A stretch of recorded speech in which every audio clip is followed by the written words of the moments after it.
Hello everyone, नमस्कार। बहुत ज़्यादा हम परेशान हो रहे हैं छाती में जमी हुई बलगम से। मैं रिसेंट में एक वीडियोस अपलोड कर चुका हूँ, उसका लिंक आपको आई बटन में मिल जाएगा देखने को। लेकिन काफ़ी सारे ऐसे कमेंट्स थे कि सर उस मेडिसिन से हमें काफ़ी सारा रिलीफ है, उस मेडिसिन से काफ़ी सारा रिलीफ है, और एक वीडियो और बनाइए जिसमें काफ़ी सारी बीमारियों को डिटेल में बताइएगा और आप उसके लिए इलाज बताइएगा। सो आज के इस वीडियो में जिनको लगता है गले में या छाती में बलगम जमा हुआ है, या उनको लग रहा है कि गले में बहुत ज़्यादा बलगम बार बार बनता है, या छाती में जमे हुए बलगम को बाहर कैसे निकालें, सो इस वीडियो को पूरा ज़रूर देखें, अंत तक देखें, क्योंकि ये वीडियो बहुत ही काम का होने वाला है। सो आज का वीडियो हमारा रहेगा छाती और बलगम, छाती के अंदर जो बलगम जमा हुआ है उसे कैसे बाहर निकालें, और गले के अंदर जो बलगम है या जो बार बार बनता है उसके कारण क्या है और उसे कैसे बाहर निकालें। गला करके, यानी कि जो गले के अंदर, छाती के अंदर बलगम जो जमा हुआ है उसे गला करके कैसे बाहर निकालें।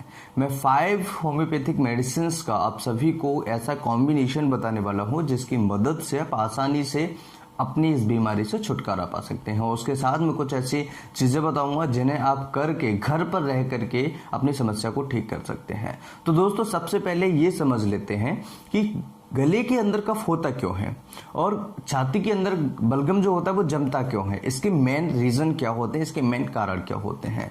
तो देखिए, बहुत सारे रीजन्स हैं।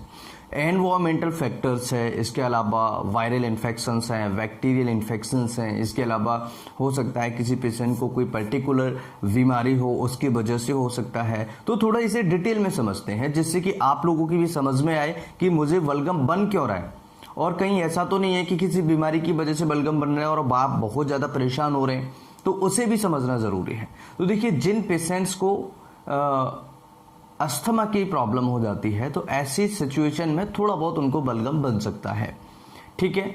तो ऐसी सिचुएशन में उनको जिन डॉक्टर से आपकी मेडिसिन चल रही है उसे तुरंत एक बार दिखाना चाहिए, क्योंकि अस्थमेटिक जो पेशेंट्स होते हैं उनको ब्रीथलेसनेस, सांस लेने में तकलीफ होना स्टार्ट हो जाता है अचानक से। तो ऐसी सिचुएशन में एक बार डॉक्टर से कंसल्ट जरूर करना चाहिए, जिनकी मतलब कि जहां से उनकी मेडिसिन चल रही है, ठीक है। उसके बाद में दूसरा है वायरल इन्फेक्शन। वायरल इन्फेक्शन की वजह से बहुत ज़्यादा गले में बलगम आता है। एलर्जीज की वजह से बहुत ज़्यादा बलगम गले में आता है और आप परेशान होते हैं, जैसे किसी को पीएनडी है या इसे हम कहें पोस्ट नेजल डिस्चार्ज जिसे हम कहते हैं आसानी से, ठीक है। तो ये प्रॉब्लम्स हैं, साइनसाइटिस की प्रॉब्लम्स है, तो आपका ये जो हिस्सा रहता है बहुत ज़्यादा कंजेस्टेड रहता है। तो इसकी वजह से आपको सिर में दर्द रहना, या आपका मूड खराब रहना, या आपको काफ़ी सारी प्रॉब्लम्स जो हैं, आपको प्रॉब्लम आती है, फेस करनी पड़ती है। तो एलर्जी, पीएनडी की वजह से आपको ये समस्या हो सकती है। गले का इन्फेक्शन है उसकी वजह से आपको ये समस्या हो सकती है। इसके अलावा अगर फेफड़ों में बात करें तो फेफड़ों में जो बलगम जम जाता है वो pneumonia most of the common case होता है, यानी कि जो निमोनिया पेशेंट्स को हो जाता है, चाहे बच्चे हो, बड़े हो, एडल्ट्स हो। एडल्ट्स में निमोनिया कम देखने को मिलता है, लेकिन बच्चे जो हैं और जो हमारी बड़ी उम्र के जो लोग हैं, हमारे ब्रस्ट सिटीजन्स हैं, ओल्ड सिटीजन्स हैं, उनमें ज़्यादा देखने को मिलता है। तो निमोनिया की वजह से अगर किसी को छाती में बलगम जमा हुआ है तो उसे कैसे बाहर निकालें। और कई पेशेंट्स ऐसे होते हैं जिनको स्टेथोस्कोप से हम सुनते हैं तो उनको गड़गड़ गड़गड़ाहट की आवाज़ आती है, तो इसका सीधा मतलब है कि उस पेशेंट को बहुत ज़्यादा बलगम बना हुआ है। तो जिन पेशेंट्स को ट्यूबरकुलोसिस है, जिन पेशेंट्स को निमोनिया है, जिन पेशेंट्स को लंग कैंसर है, ठीक है, ऐसे सिचुएशंस में भी आपको छाती के अंदर जो है बलगम जमा हुआ देखने को मिल सकता है। अब इसके सिम्टम्स क्या होंगे, जैसे मान लीजिए अगर हमें पता लगाना हो कि हमारे लंग्स के अंदर, फेफड़ों के अंदर बलगम जम गया है, बलगम इकट्ठा हो गया है, तो इसे कैसे पता करेंगे। तो इसका सिंपल और आसान सिम्टम्स मैं आपको बता देता हूँ। जब भी हमारे फेफड़ों के अंदर बलगम इकट्ठा होगा, म्यूकस इकट्ठा होगा, तो ऐसे सिचुएशन में हमें आवाज़ आएगी, गड़गड़ की, गड़गड़ाहट की आवाज़ आएगी, ठीक है। दूसरा, उस पेशेंट को सांस लेने में भी धीरे धीरे तकलीफ होना स्टार्ट हो जाएगी, ठीक है। उसके अलावा उसको चेस्ट पेन भी धीरे धीरे स्टार्ट हो जाएगा अगर पेशेंट ट्रीटमेंट नहीं लेगा। सीवियरिटी जितनी ज़्यादा बढ़ती चली जाएगी उतनी ज़्यादा प्रॉब्लम्स मरीज को आना स्टार्ट हो जाएगी। इसकी वजह से खांसी बहुत आती है बार बार। खांसी क्या है? खांसी इसलिए पेशेंट्स को आती है क्योंकि वल्गम बार बार रेस्पिरेटरी ट्रैक्ट में उसको इरिटेट कर रहा है, बार बार उसको रेस्पिरेटरी ट्रैक्ट में इसको परेशान कर रहा है, तो उस बलगम को बाहर निकालने के लिए खांसी आती है।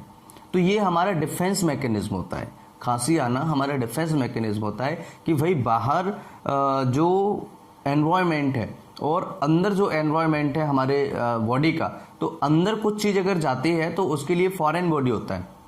अंदर अगर कोई चीज़ बलगम बन रही है, बलगमी बन रही है मान लो, तो वो उसे बाहर निकालने की कोशिश करती है, इसलिए हमें बार बार खांसी आती है। और कई पेशेंट्स तो ऐसे होते हैं बार बार गले को साफ करते हैं जैसे तो इस तरीके से सॉर थ्रोट की समस्या उन मरीजों को हो जाती है, ठीक है। तो ये कुछ कारण हैं और ये सिम्टम्स हैं। सिम्टम्स एक बार और समझ लेते हैं रिपीट में। गड़गड़ की आवाज़ आना छाती से और पेशेंट को ब्रीथलेस होना, सांस लेने में तकलीफ होने, पेशेंट को ब्रीदिंग डिफिकल्टी होना, जल्दी जल्दी सांस खींचना, और उस पेशेंट को कभी कभार चेस्ट में दर्द होने लगता है, ठीक है। चमक टाइप की उस पेशेंट को होने लगती है अगर सीवियरिटी ज़्यादा उस पेशेंट को बढ़ेगी तो। और निमोनिया के सिम्टम्स उस पेशेंट को आएंगे, बुखार कई बार उस पेशेंट को आ जाएगा। इस तरह के सिम्टम्स पेशेंट को देखने को मिलते हैं।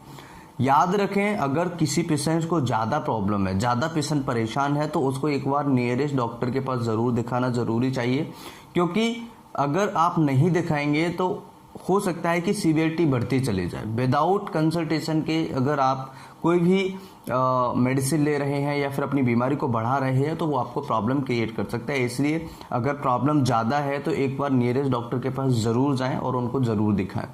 अब मेडिसिन की बात करते हैं तो 4-5 ऐसी मेडिसिन का कॉम्बिनेशन मैं आप सभी को बताने वाला हूँ जिसे आप मिक्स करके आसानी से अपनी समस्या को ठीक कर सकते हैं। तो सबसे पहली मेडिसिन है हाइड्रेटिस्कैन। हाइड्रेटिस्कैन का क्यू फॉर्म आपको लेना है, यानी मदर टिंचर फॉर्म लेना है।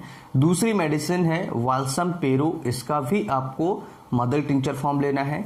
तीसरी मेडिसिन है एक्लिप्टस, इसका भी आपको मदर टिंचर फॉर्म लेना है। और इसके साथ में चौथी मेडिसिन है एंटिमटाट। तो इस मेडिसिन को आप चारों मेडिसिन को एक बड़े बोतल में एक बराबर की मात्रा में इसे मिक्स कर लीजिएगा।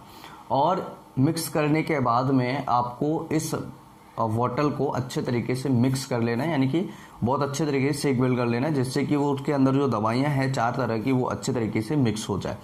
और डोज की अगर हम बात करें तो पेशेंट्स को कितना हम दे सकते हैं, तो सिंपली 20 से 25 ड्रॉप्स आधे कप पानी में, नॉर्मल पानी होना चाहिए। अगर आप गुनगुना पानी ले लेते हैं तो ठीक है, अगर गुनगुना पानी नहीं है तो नॉर्मल हो, ठंडा पानी बिल्कुल भी नहीं लेना है, ठीक है। फ्रेश वाटर होना चाहिए, जिसमें आधे कप पानी में आप 20 से 25 बूंदें डाल के दिन में 3 बार सुबह, दोपहर एंड शाम को ले सकते हैं। समस्या धीरे धीरे मरीज की ठीक हो जाएगी। इसके अलावा जो बच्चे हैं जिनकी उम्र 15 साल से नीचे है, वो 10-10 बूंदें, केवल 10 बूंदें दिन में 2 बार सुबह एंड शाम को आधे कप पानी के साथ में, ठीक है। जिनकी उम्र 10 साल से 15 साल के बीच में हो। 10 साल से जिनकी उम्र कम है वो एक बार डॉक्टर से कंसल्ट जरूर करें। विदाउट डॉक्टर कंसल्टेशन की कोई भी किसी भी प्रकार की मेडिसिन का सेवन नहीं करें। सो आज की इस वीडियो में हमने समझा वल्गम, छाती में जो जमा हुआ वल्गम है उसे कैसे बाहर निकालें। गड़गड़ की आवाज़ आती है, पेशेंट बेचैन हो जाता है, काफ़ी सारी प्रॉब्लम्स होती है, उसे कैसे बाहर निकाल सकते हैं। आसान तरीके से हमने समझा और आसानी से इसे घर पर रहकर आप बाहर निकाल सकते हैं। दूसरा, अगर हम बात समझें कि इसके अलावा ठंडी चीज़ें आपको कुछ दिन के लिए टोटल बंद करनी होंगी। ठंडी चीज़ें जैसे कि फ्रिज की चीज़ें हैं, बाहर की रखी हुई आइसक्रीम वगैरह है, या कुछ और फ्रिज में रखी हुई चीज़ें हैं, ठीक है, कोल्ड ड्रिंक्स वगैरह है, ये चीज़ें आपको बंद करनी पड़ेंगी।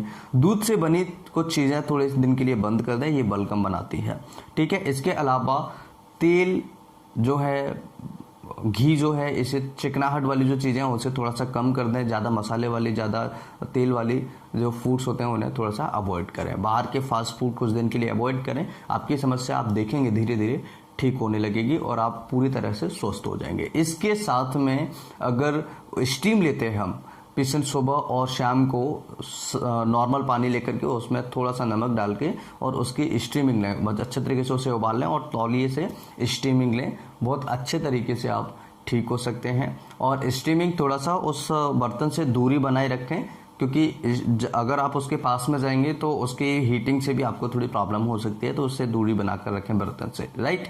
तो इस तरीके से आप अपनी बलगम की समस्या को ठीक कर सकते हैं और आप स्वस्थ हो सकते हैं। वीडियो अच्छा लगे तो लाइक एंड शेयर करें, कुछ पूछा चाहे तो कमेंट करें। नमस्कार, thanks for watching, have a nice day, जय हिंद।